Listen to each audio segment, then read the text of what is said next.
Hi, greetings to everyone. I invite you all to IHE 2020. My name is Prem Kumar Pugakula. I work as Executive Chef at the Imperial New Delhi.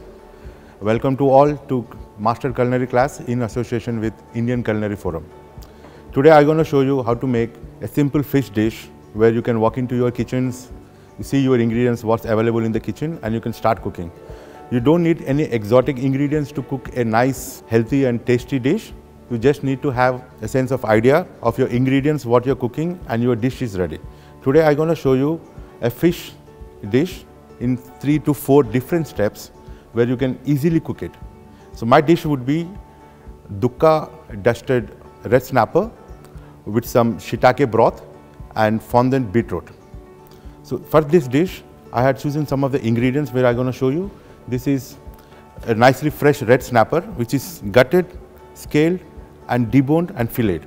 So this is actually the main protein we're going to use in this dish. So this is the star item for the dish. So you have to make sure that this dish or this fish doesn't overpower with any spices or more of the spices. It should get succulent flavors in it. For that, I am using some fresh thyme, salt, black pepper, some lemon rind to marinate it. This is the first step where I'm going to marinate the fish, and then I'm going to show you how to make shiitake and coriander broth. So this is also very Asian infused broth where this goes very good with your fish dish. And then simultaneously we'll be cooking beetroot with some butter and some thyme and some stock. So these 3 dishes we'll put together and we can make it a wonderful dish. So you can start with the marination of the fish. Before marinating fish, I just want to tell you what is dukka. Dukka is technically a spice and nut mixture which is mostly used in Egypt.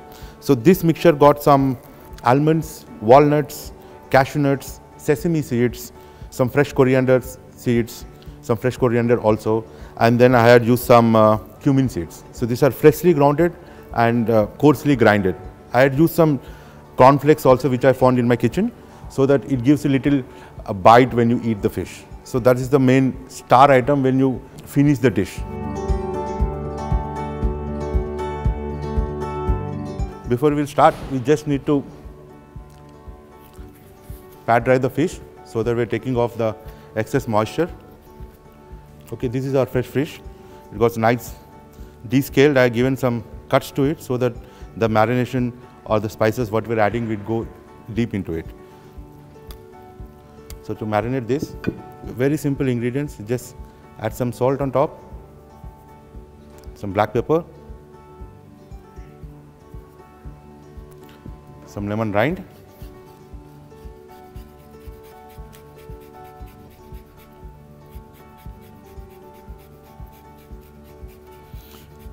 be generous on lemon rind because it gives nice sweet and bitter taste to your fish. I mean, I like the way my fish has to be little bitter when you eat it. And just leave 1 or 2 thyme leaves in between and a dash of olive oil in between. And now you have to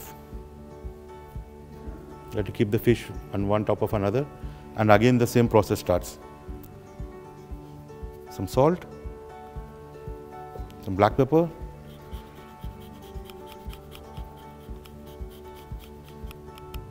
some rind on top, again some salt, some black pepper on top,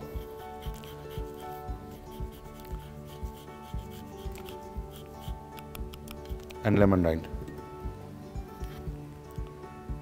some olive oil,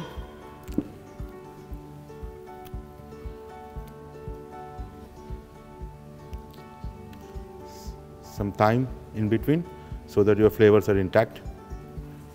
So your fish marination is done at the very first stage. And now we're going to make a nice shiitake mushroom and coriander root broth. And again for this, you need very simple ingredients where you buy a fresh coriander bunch where normally we throw these roots. So I'm going to use these roots as a broth. And some dried shiitake mushrooms which are soaked overnight in some warm water and to extract extra flavor in it. And I'm using some fresh ginger, which are julienne. That's it. So we are making a broth out of it, which is be the main sauce. It works as a sauce as well as a soup to mix in with the soup, with the fish course. Okay, to do this, need little olive oil to the pan. We are just adding oil just to saute the mushrooms and the coriander roots. Don't add too much oil, otherwise it makes your sauce or the broth very cloudy. So once your oil is slightly warm, just add some ginger to it. I mean, we are just taking out the flavors. I don't want the oil has to be too hot, otherwise it burns the ingredients. We are just sauteing it nicely, sweating the ingredients technically. So I'm just added some roughly chopped ginger, and I'm adding some coriander roots.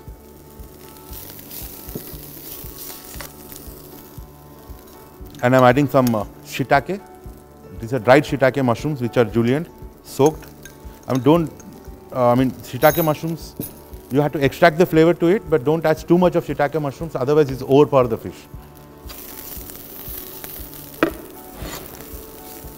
And I'm adding little salt to it at the initial stage, so the salt acts as a dehydration medium for the ingredients which you are using it.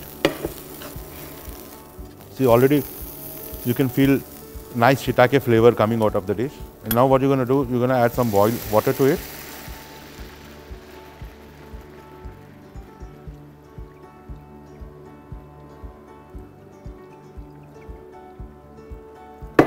So let it simmer for around 10 to 12 minutes, so that the extract of all the ingredients what we added comes down and comes to the stock what we added. So I'm just adding some shiitake water, the same shiitake water where we have soaked our shiitake mushrooms. Let it simmer for 10 to 15 minutes, let the flavors come out. So we're gonna grill the fish at the later stage once our the accompaniments are ready. So now what I'm going to do, I'm going to make fondant beetroots. Normally fondant beetroots, these are potato fondants. I just copied the same recipe. I just following up with the beetroot. For that, what you need is a nice dollop of butter,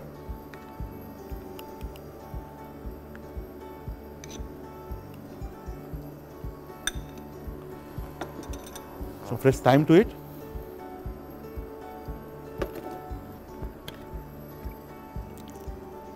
maybe you can use some water or stock. I already peeled and pre-cut the beetroots into thin slices. So now what happens, once the butter gets simmered, the butter gets melted, I'm going to add them to the water. So it's gonna stew inside the stock, and you get very nice sweet flavor of this beetroot. And I don't want to cook to the 100%. I'm going to leave it for around 80%, so that you have a bite when you eat the fish. So once we are done with this rinsing, while we are preparing this, I'm going to tell you a small story, my personal experience, why I choose this dish, and how to taste food, about the science of tasting the food. I'm going to share a small story once I'm done with these small things. That's very interesting, where it has changed my way of thinking of what is taste, what is food, how do we eat, and when to eat. And there is a saying, I always believe that there is no bad food which exists in any of the country or in the globe. It's not about what you eat, it's about how you eat and when you eat. That's the most important. And now we are mostly concentrating on what you are eating. I mean, everything which is edible, around the world. It's not about what you eat, it's about how you eat and when you eat. The water got simmering, the butter is melted. What am I going to do now? I'm going to add some beetroots to it.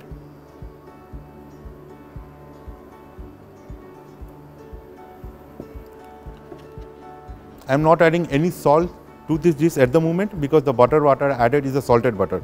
So it's enough for the beetroots now at present to release its flavors. You see the beetroot, the water is already started changing the color. It's going to take around 12 to 15 minutes to get our desired texture. So this is the three steps what you're going to do first, and at last We're gonna toss some fresh asparagus, some artichokes, and I got some fresh sliced chestnuts with some garlic. So this would be our accompaniment with the fish dish. So while these are cooking, I'm gonna maybe start cooking fish in next 3 to 4 minutes. So once my beetroot is half done, then I start cooking the fish, because this fish will hardly take 6 to 7 minutes to cook. And okay, right. I'm just talking about the story. What I'm going to tell you. I was training in one of the best Japanese restaurants. So I was learning Japanese food, where I had to taste lots of sashimi, raw fish, raw tuna, raw salmon. So there was a very seasoned Japanese chef, around 65 years old, where I was training under him around like 10 years back. So he told me to eat raw salmon and raw fish, where I'm not a big raw fish eater, where I don't know how to taste it. I'm from South India, so I was very much into fish curries, which are spicy and all the stuff. When I told him the way I eat food, the way I like fish, then he said, like, this seasoned Japanese chef, and this guy told me, you had to learn how to taste fish.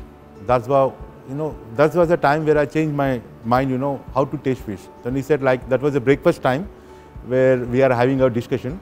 So this guy told me, skip your lunch and dinner. So tomorrow morning, I'll teach you how to eat your tuna and salmon. So I said, like, right, there's some learning in my training classes. So I skipped my lunch, I skipped my dinner. So next day morning, I was really hungry. So I went to his room. I said, like, let's go out and we eat something. I'm very hungry. He said, like, skip your breakfast. We're going for lunch, early lunch. So we'll start at 11 o'clock. So by the time I went, it was 11. I'm really starving. I'm hungry. So I went to him again, like, gentlemen, let's go. I'm very hungry. He said, like, half an hour, 1 more hour. And it took, like, it's almost like he kept me waiting till 4 p.m. And then we went to a Japanese restaurant. It was in Bangkok. So one of the Bangkok restaurant, I said, I think it's in Sofitel, Bangkok. So that time, he had ordered some raw tuna, where I'm not used to, and raw salmon, where I'm not used to. So that was the first time when I took my first bite of tuna. I can still remember the taste of my first bite of my tuna and salmon.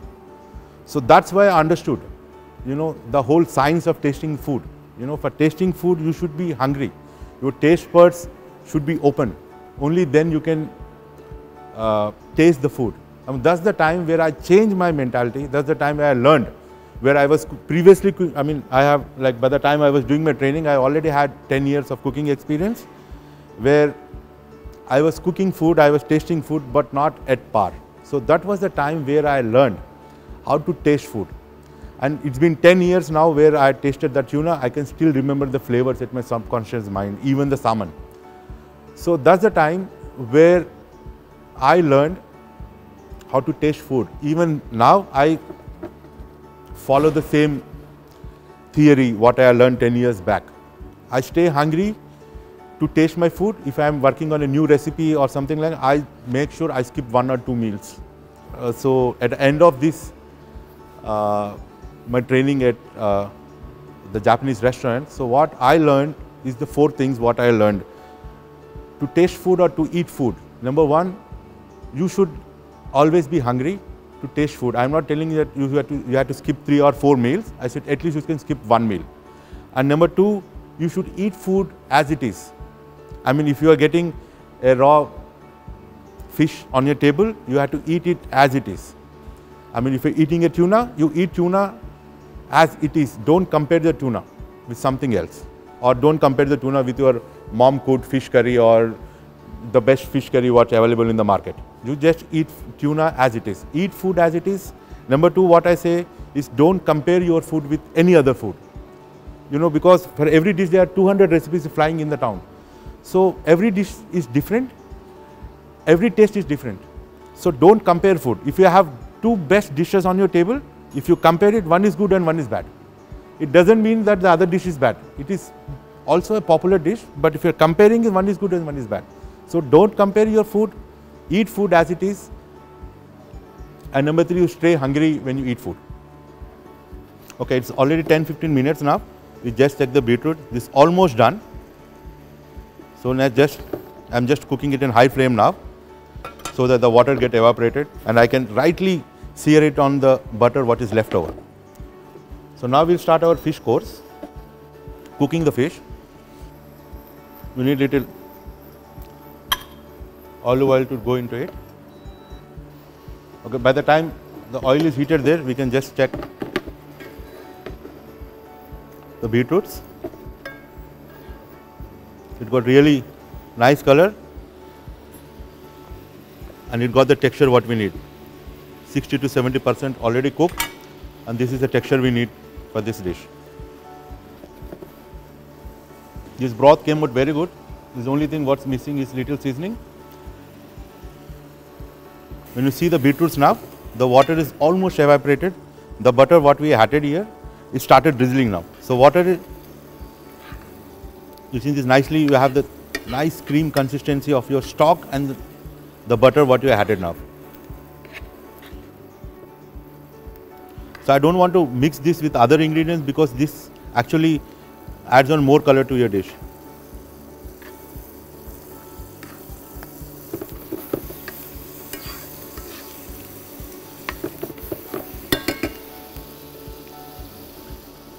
Let the water evaporate fully. Now the fish is hot, the oil is hot now. So this is the time to sear the fish.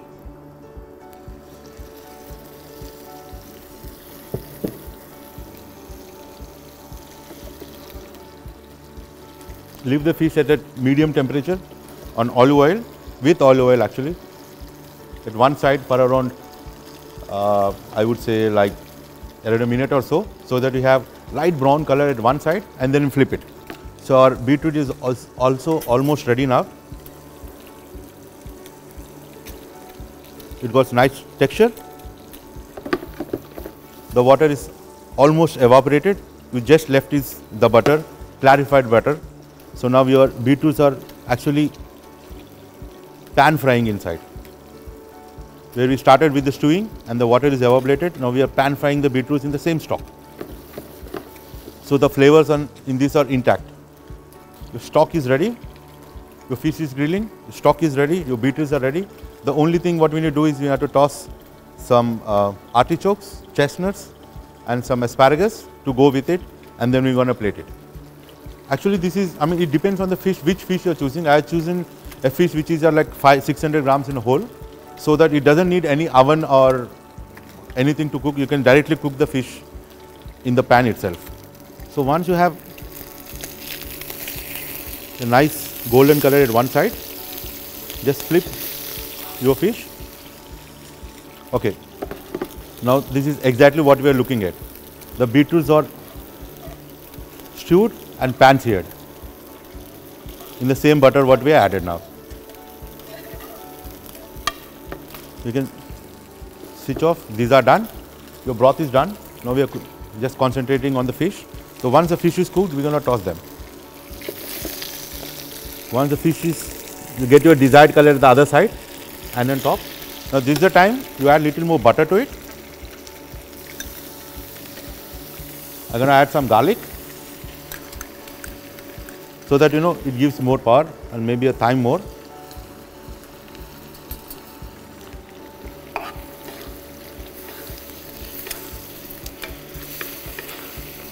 And I'm going to cover the fish with the same melted butter, so that the flavors are intact inside.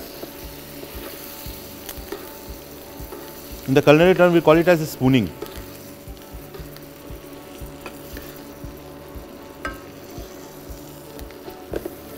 So leave it there for around a minute or so.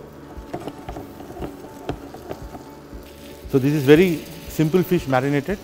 It's got little garlic flavor at the finishing, and you have little bitterness of lemon rind to it, and of course thyme and butter flavor is. I'm going to take it out when you plate it, because you don't need this, because it comes in your mouth when you eat it. Your fish dish is almost done, so it's going to take maybe around 90 to 120 seconds to cook it inside. Okay, now the fish is cooked perfectly the way we need it. You can look at it, got the crispy skin. Fish is cooked to the perfect. It got all the flavors what we need.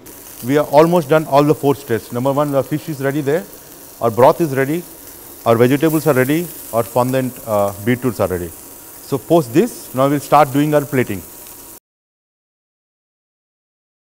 Now before dishing out, the beetroots are soft, you can see it. I just want to take out the excess fat it got, and I'm going to arrange them on the plate. And you have to do this very quickly because we don't want the beetroots has to turn into cold. So when you're plating it, they have to be still hot. Now if you're done with the beetroots, you have to arrange your asparagus, some garlic and chestnuts,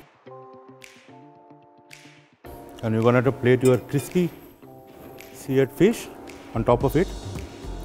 Make sure you take out all your excess thyme or marination which is there on top of it. Nice fish on top, and then I'm going to add lots of the broth what you have made. Make sure you check your seasoning before applying to the putting on the plate. Make sure you add enough stock to it. And the twist to the dish is the Dukka spice. As I told you, this spice is technically roughly grinded nuts and seeds, spices to go on top of it. It gives a nice bite when you're eating fish. And garnish fish, fresh coriander on top.